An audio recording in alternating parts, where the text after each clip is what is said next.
Olá, aí ó, voltamos, né?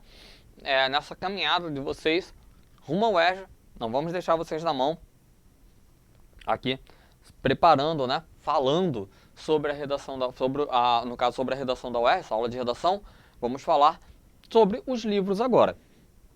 A UERJ, ela disponibiliza, ela tem feito isso há alguns anos já, ela disponibiliza um livro para que você leia. E é aquilo que eu falei para vocês na aula anterior. O processo da UERJ de construção da redação é um processo reflexivo. Por isso que você recebe a indicação de qual livro deve ler antes. E isso é fundamental entender. Vocês vão ler um livro para poder desenvolver a redação. Eu vou começar falando sobre 1984, que é o livro que eu adoro esse livro. Para mim é um dos melhores livros, que eu já vi na vida. Assim, é um dos meus preferidos. É uma sociedade distópica, né? Em 1948, que foi o ano em que ele escreveu o livro, ele fala de 1964 como se fosse um futuro, e ele fala com base naquilo que ele estava vivenciando, né? Com base na correlação de forças que estava sendo formada. Ele, britânico, coloca um mundo dividido entre três potências, né? Aí seria a Oceânia, a Eurásia e a Eustácia.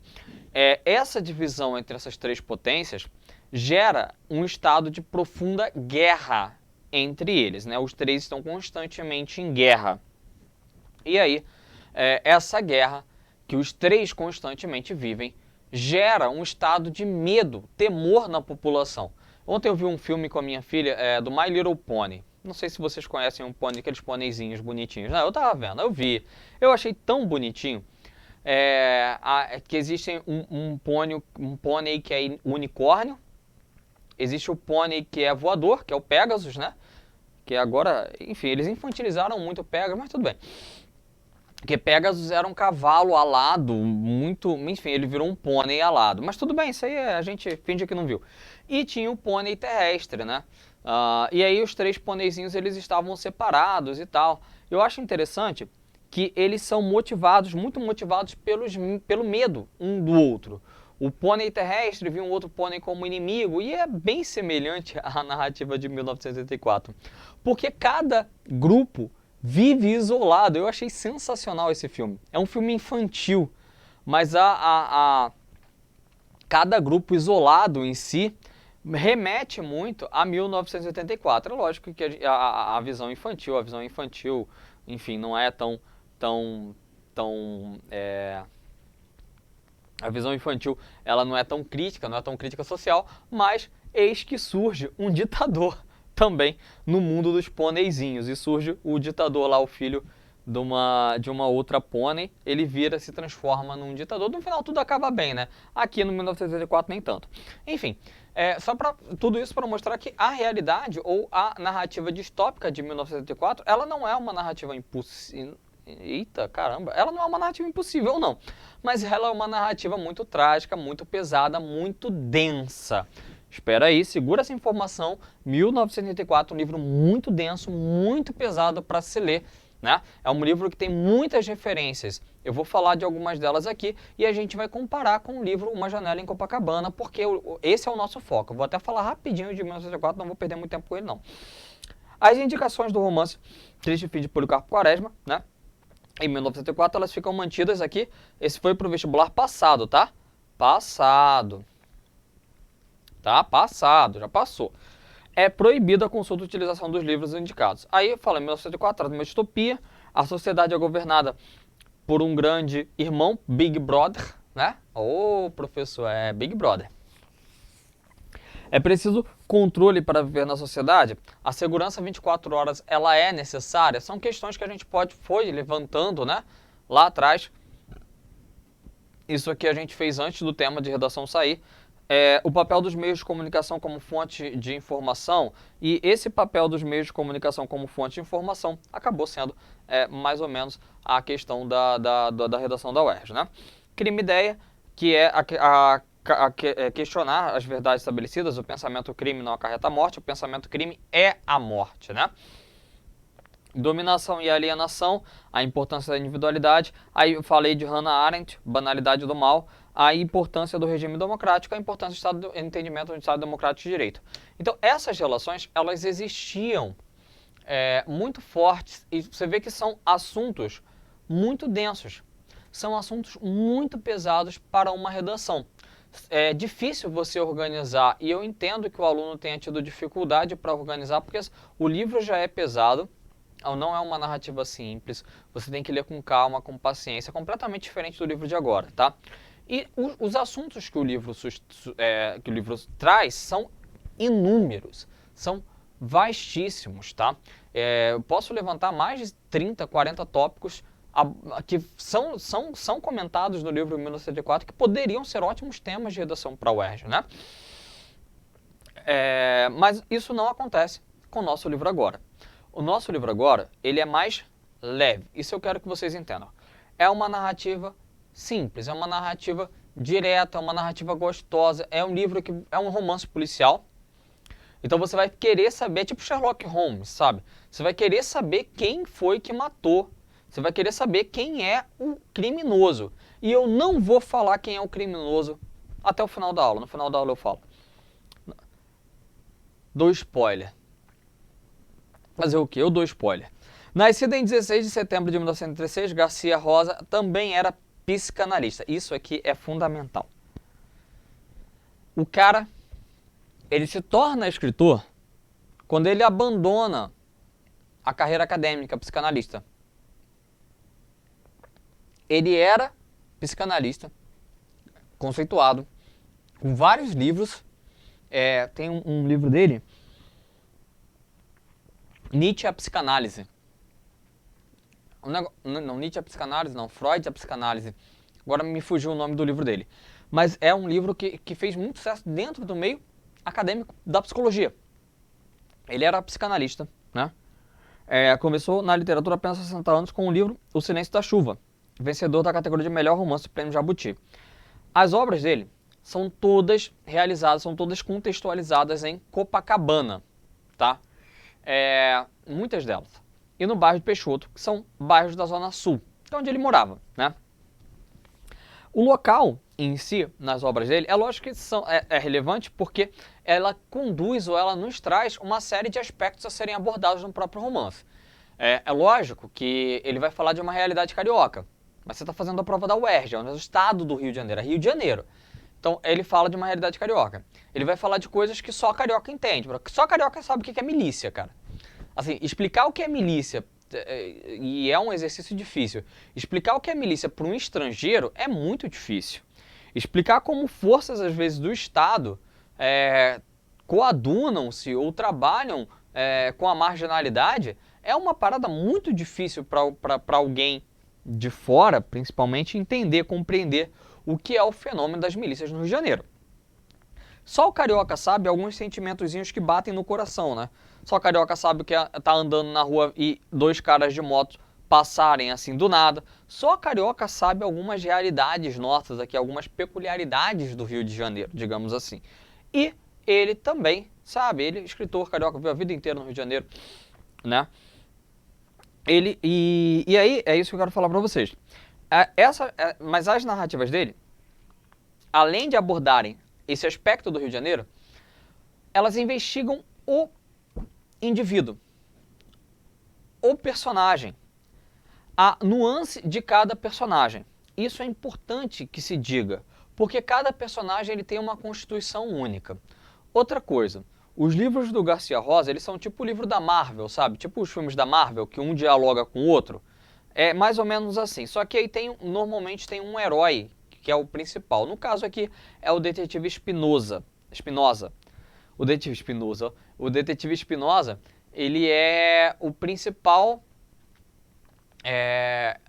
nome da maior parte dos romances. Se não me engano, são 7 romances dele que tem o detetive Espinosa como principal personagem principal. Uma Janela em Copacabana é apenas um deles. E aí eu vou começar com uma sinopse dele, uma sinopse do livro bem simples, tá? Copacabana, Rio de Janeiro, tá? 3 policiais são executados em curto espaço de tempo. Então aqui você já tem uma questão da violência. 3 policiais são executados, você tem a violência. Que já vai ser um assunto fundamental para a gente discutir o que é esse mundo do Rio de Janeiro. Então você tem a violência, a execução de policiais. Isso é um tema possível de ser citado na redação. Um tema mais direto, mais vivo na nossa realidade social. A violência urbana no Rio de Janeiro. A violência que leva ao homicídio de policiais. Suas mortes têm muito em comum. Ambas eram... ambas não, todos, né? Todos eram tiras de segundo escalão. Lembrando que a palavra tira ela não tem uma tradução, né? Enfim, deixa pra lá, depois eu falo, não sou professor de inglês. Com carreiras medíocres. E esse fato de terem carreiras medíocres nos leva a outra ideia. Nós vamos ver, no desenvolver do romance, que esses 3 policiais eram policiais corruptos. O que é uma outra realidade carioca. A corrupção é um outro fato que existe muito no Rio de Janeiro. A corrupção, não estou dizendo que todos os policiais são corruptos, longe de mim, conheço ótimos, pessoas ótimas, trabalham pelo bem, trabalham na polícia pelo bem mesmo, né?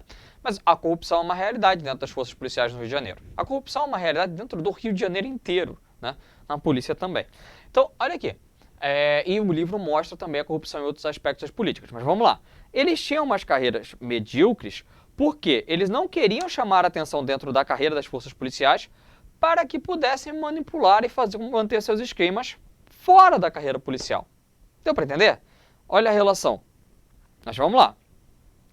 Foram eliminadas pelo mesmo homem, um assassino que dispara queima-roupa e não deixa rastro. Eles morreram com um tiro na nuca, né? Pelo menos 2, o Nestor e o... esqueci o nome do outro, daqui a pouco eu lembro. O mundo policial entra imediatamente em rebuliço. Opa, olha só. Isso aqui é uma outra informação interessantíssima. E a gente vai ver por quê. Por que o mundo policial entra em rebuliço? Houve a ideia de que se havia um indivíduo, era um serial killer, que estaria matando policiais corruptos. Então todo mundo fica com medo. Então aí o que ele está te dizendo em outras palavras? Muitos policiais são corruptos. Deu para entender qual é a sacada? Quem estaria disposto a correr o risco de sair matando tiras, ainda que inexpressivos, gente ligada ao tráfico? A própria polícia, mais uma vez. Em meio a confusões em seu cotidiano de livros sem instantes e mulheres fugidias, o delegado Espinosa tem poucos elementos para desvendar o caso, mas sabe que quem cometeu esses crimes tem uma motivação forte. Então aí você tem uma sinopse do livro, lógico que é uma sinopse, mas na sinopse você já pode observar alguns fatos que são relevantes. Então vamos lá, o detetive Espinosa estou falando Espinosa, sabe por que eu estou falando Espinosa? Por causa do Lúcifer. Tem um detetive na série do Lúcifer que chama Espinosa, né? Espinosa, sei lá. E aí ficou na minha cabeça, delegado Espinosa, português, professor de língua portuguesa. A influência é uma coisa impressionante, globalização. O delegado Espinosa, ele vai e começa a investigar esses homicídios que acontecem em Copacabana. E são homicídios dificílimos de investigar. Por exemplo, o primeiro policial que morre, acho que é o Nestor, ele morre com um tiro na nuca, né? Na frente do pai, que é a única testemunha. Só que o pai tem Alzheimer e o pai não ajuda muito. Copacabana é um bairro de gente mais velha, de gente idosa mesmo. As pessoas que moram, talvez seja a maior expectativa de vida do Brasil, Copacabana. E o outro policial, ele é assassinado numa segunda-feira à tarde. Não tarde, à tarde. Sabe, uma hora super movimentada.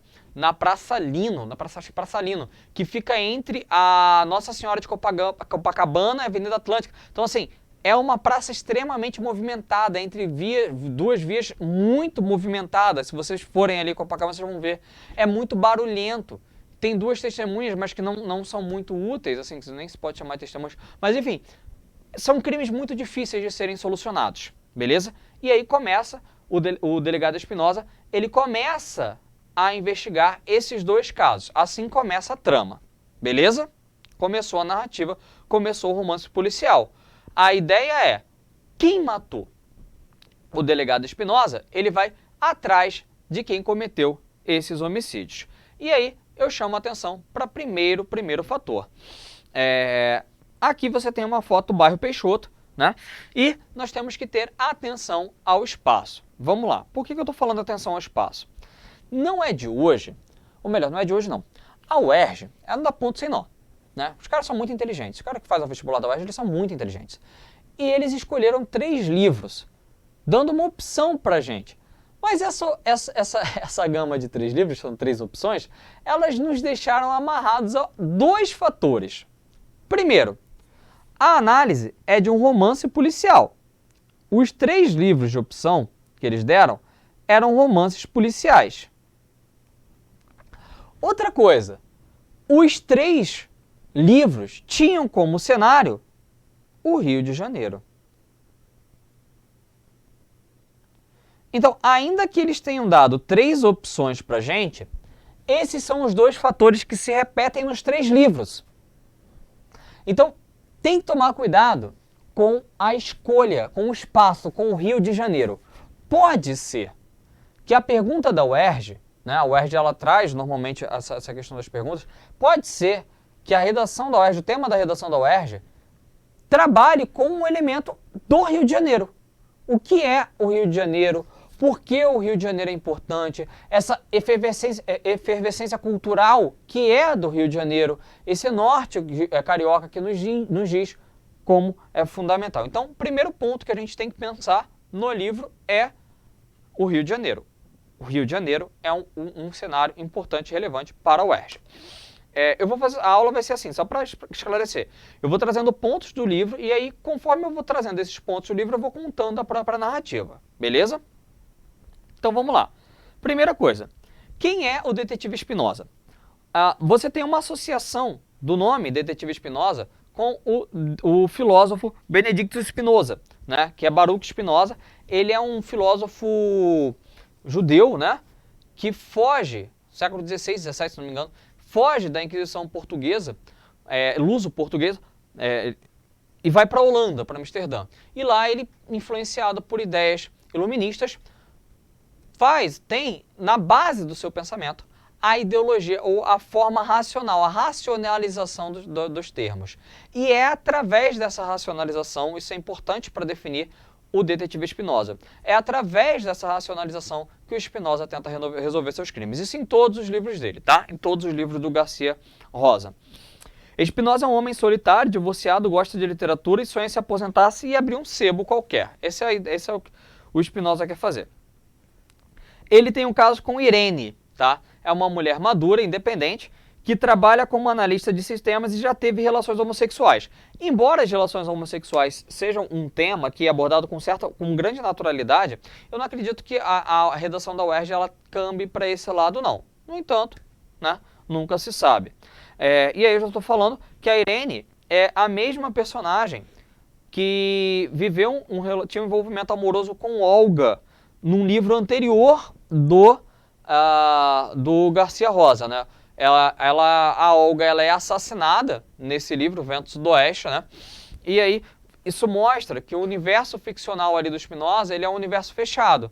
Então a Olga, que é assassinada no livro que ele investiga, no livro anterior, é o Spinoza que investiga, e ele tem um caso com Irene que tinha enfim, essa é a ideia nesse livro aqui agora. Tudo bem? Então tem um universo fechado, é o que eu falei, é tipo o universo Marvel, o Capitão América aparece no filme do Pantera Negra, essas coisas assim. Primeiro ponto que a gente tem que falar, corrupção policial no Rio de Janeiro. O livro fala sobre isso. O livro aborda isso. Isso é um tema central do nosso livro. Então se eu não falar de corrupção policial no Rio de Janeiro, eu vou estar ignorando boa parte do enredo do Garcia Rosa aqui. Porque os 3 policiais que foram assassinados, eles eram corruptos. Eles faziam parte de um esquema de lavagem de dinheiro e roubo de carros no Rio de Janeiro, que revendia os carros para o Brasil, no Brasil e até para o exterior. Eles eram corruptos, beleza? Então a corrupção policial é um dos aspectos abordados. Os policiais assassinados faziam parte de uma quadrilha que roubava os carros no Brasil e exterior. Primeiro ponto. É possível observar também que é criada uma atmosfera de pânico ao se imaginar que poderia haver um serial killer matando policiais corruptos, né? Esse detalhe revela que há grande corrupção na política carioca. Então, assim, na polícia carioca. Esse fato de que muitas pessoas ficaram com medo de morrer por pensar que haveria um serial killer, mostra pra gente que tem muito policial com o popular rabo preso, né? Que tem muito policial com medo de morrer nesse aspecto. Há também um debate sobre a corrupção política, e isso também existe. Porque os 3 policiais que são assassinados, eles faziam parte de um esquema que era muito maior do que eles. Que envolvia, que eles levavam o dinheiro do jogo do bicho, o dinheiro dos jogos, que existem no Rio de Janeiro. Eles só levavam o dinheiro. A maior parte ficava com os quartéis, com os coronéis. Olha a crítica social. E é uma crítica muito específica ao nosso Estado. É uma crítica muito carioca. Isso é muito carioca. O livro é muito carioca, tá? Então, ele fala, a gente vai conhecer uma personagem interessantíssima chamada Celeste daqui a pouco. A Celeste que vai falar desse esquema, ela fala para o Spinoza, os 3 eram corruptos, tá ok? Então, tem essa questão. E tem algum momento do livro que tem um cara que é muito poderoso e ele acaba abafando um caso estranho apenas com o seu poder. Olha a influência política, a corrupção também na política. Esse esquema do qual esses 3 policiais que foram assassinados faziam parte, eles eram pequenininhos. Eles eram menores no esquema. Ia para o quartel, ia para o coronel, envolvia até, pasmem, gente, políticos. Políticos corruptos no Brasil. Vocês acreditam nisso? Nossa! Nem faz parte da nossa realidade isso. Então, o outro fator que a gente tem que chamar a atenção é a morte de policiais de baixa patente. Eu sei que isso não é o foco do livro, não é tão foco do livro, mas é uma questão que me veio à cabeça. Os 3 policiais assassinados, eles eram de baixa patente, eram policiais que não tinham grande relevância. Nestor Ramos e Silveira, né? Então, a ideia, e essa ideia ela é comprovada por números, né? Aí de 2016 a 2020, 506 policiais foram mortos só no Rio de Janeiro. Isso é só no Rio de Janeiro, cara, tá? É muita gente. Sendo que 331 estavam de folgas. 2 em cada 3 policiais assassinados no Brasil são pretos e pardos.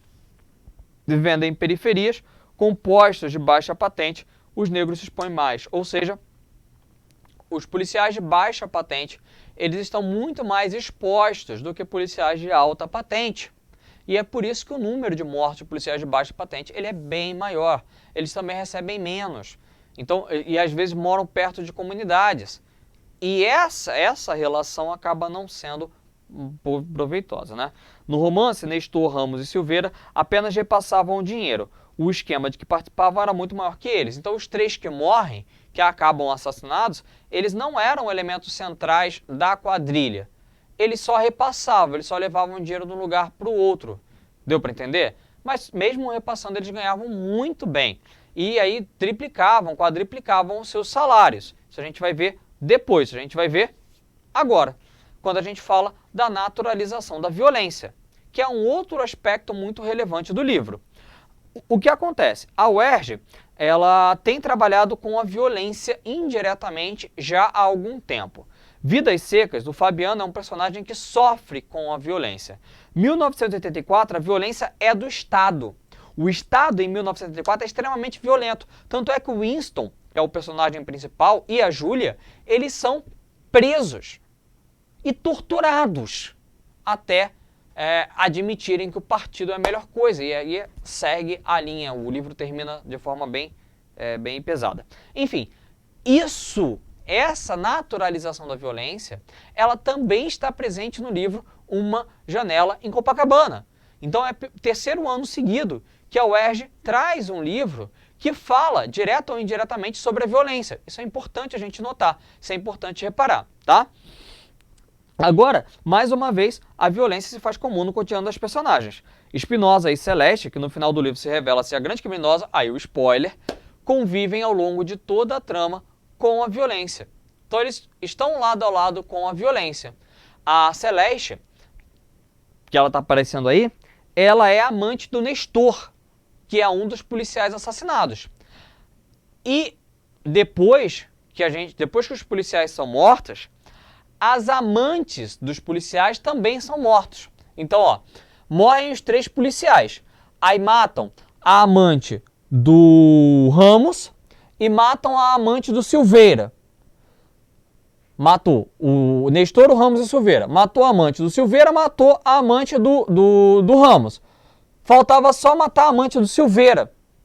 Então, na cabeça do Spinoza, a Celeste ela tinha que ser protegida.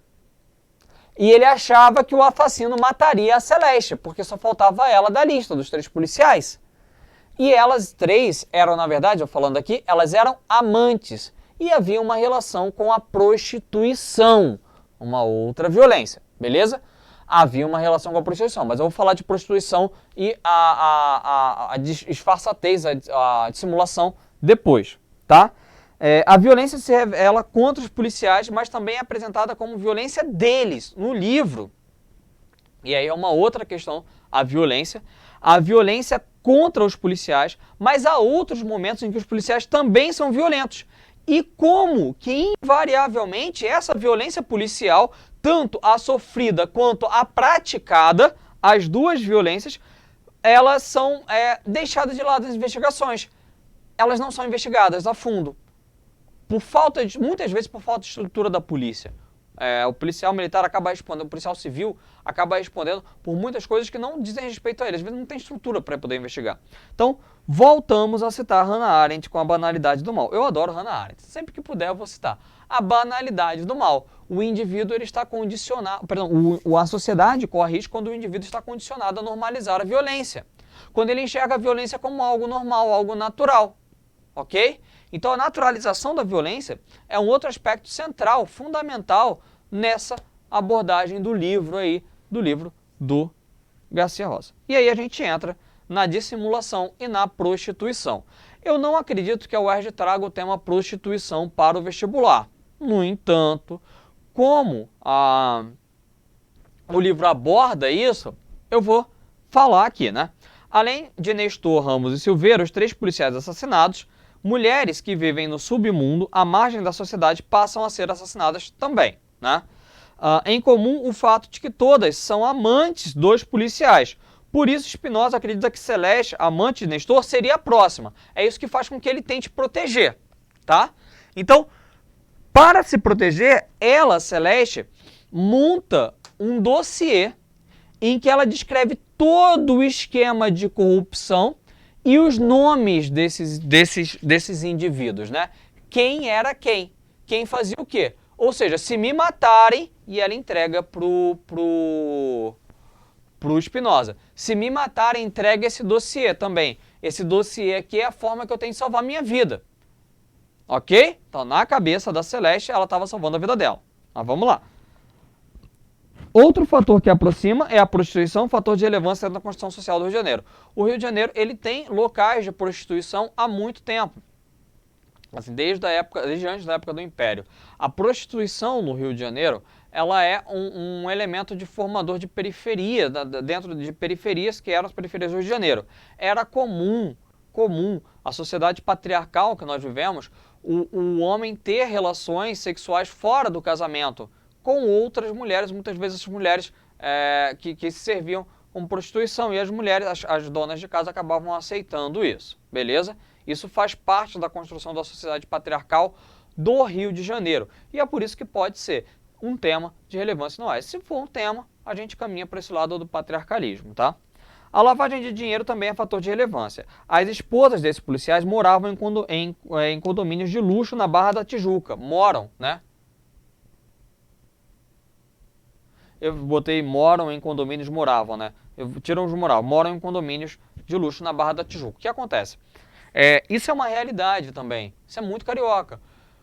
Como é que um policial, os vencimentos de um policial, eles são suficientes para que alguns deles morem em condomínios de luxo na Barra da Tijuca? É uma conta que não bate. É uma conta que não dá certinho ali. Então, a tendência é que estejam envolvidos em algum esquema, ela é até, muitas vezes, ela é grande. Estou dizendo que estão, estou dizendo que é possível, tá? É muito provável. E é isso que acontece com os 3 ali. As esposas desses policiais, elas viviam em condomínios de alto padrão na Barra da Tijuca, beleza? Então elas tinham um certo distanciamento para as amantes. As amantes, as 3 amantes, eram prostitutas, né? E tinham um relacionamento prostituta e que garantiam os 3 policiais um relacionamento extraconjugal. A Celeste é a única das 3 que não foi assassinada. Crime perfeito, aí a gente já está chegando no final do nosso livro, né? Não existe crime perfeito, existe crime que não é investigado corretamente. Essa é uma máxima, né? O crime sempre mostra a sua vertente. No final do livro, lá no finalzinho mesmo, se não me engano na penúltima ou na penúltima ou antepenúltima página, você descobre que quem mata os 3 policiais e as 2 outras mulheres era a própria Celeste. Então, aquela que o Espinosa estava tentando proteger, na verdade, era assassina. Só que ele descobre isso tarde. Ele descobre isso quando a Celeste ela já pegou todo o dinheiro e já fugiu do país. Ele não consegue prender ela. O que, em tese, é um crime perfeito, já que ela cometeu o crime e não foi pega. Tudo bem? E essa noção do crime perfeito é o que eu quero levar para vocês. A impunidade no Brasil. Muitos crimes não conseguem ser investigados. Isso é um outro ponto que pode ser levantado a partir da leitura do livro Uma Janela em Copacabana, tá? Então essa noção de que o crime no Brasil acaba compensando ou que os crimes não são investigados da forma correta, né? É uma ideia que pode ser apresentada. Então, cada um desses policiais eles vai ter uma situação tranquila. O nome do livro é Uma Janela em Copacabana porque a Rosita, que é a prima da Celeste, ela tem uma relação... A Celeste, inicialmente, ela deveria ser protegida, né? O Espinosa não desconfia dela inicialmente, ela vai para essa casa da Rosita, a Rosita acaba sendo assassinada, né? No final do livro é que você descobre que Celeste, na verdade, era a líder daquela quadrilha. A Celeste era a líder. E ela matou todos os outros para poder fugir do país. Para poder ficar com o dinheiro, pegar o dinheiro e fugir do país. Então vamos lá, como é que é o romance? O romance começa com 3 policiais sendo assassinados, os policiais são assassinados, e depois as amantes desses policiais são assassinadas, né? 2 das 3. Os 3 tinham amantes, os 3 mantinham uma segunda família. Os 3. 2 são assassinadas.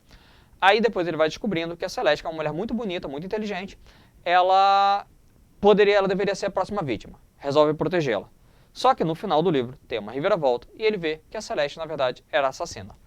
Trabalhando na periferia de tudo isso, você tem a corrupção policial, a banalização da violência e todos aqueles temas que eu trouxe aqui para vocês. Acredito que a redação da UERJ deva caminhar para um desses temas que eu abordei aqui com vocês. Não sei, pode ser que a UERJ surpreenda, né? Pode ser que seja uma pergunta muito absurda, mas acredito que não deva fugir muito disso não. Então, corrupção policial, a violência urbana, a questão talvez até do patriarcalismo, né? A questão dos amantes, a questão do crime perfeito, da falta de investigação, né? Que não é, e aí eu queria não reforçar, não é uma culpa dos policiais exclusivamente, mas uma falta de material, uma falta de muitas coisas. Então, o livro é bem tranquilo, é bem leve, sugiro que vocês leiam uma tardezinha, dá para ler, pega ele domingo, sabe, 3 horas, não vai ter jogo do Brasileirão agora, né?